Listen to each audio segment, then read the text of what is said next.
السلام علیکم، آپ دیکھ رہے ہیں ہورائزن نیوز HD۔ خبر شامل کرتے ہیں ساہیوال سے۔ ساہیوال میں پاکستان کونسل آف چرچز کی جانب سے مسلم برادری کو ایک پروقار تقریب عید ملاد پارٹی پر مدعو کیا گیا۔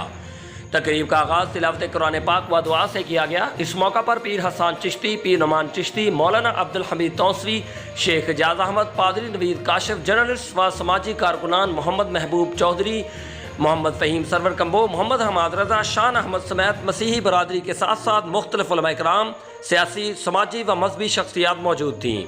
حاضرین نے اپنے اپنے خطابات میں مسلم مسیحی اتحاد پر زور دیا اور ہر پلیٹ فارم پر متحد ہو کر چلنے کا عزم کیا۔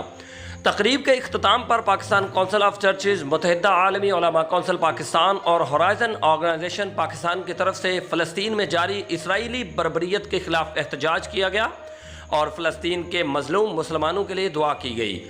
آخر میں مسیحی برادری کی طرف سے حاضرین کی پرتکلف خانوں سے تواضع کی گئی۔ رپورٹ شان احمد، نمائندہ خصوصی ہورائزن نیوز HD۔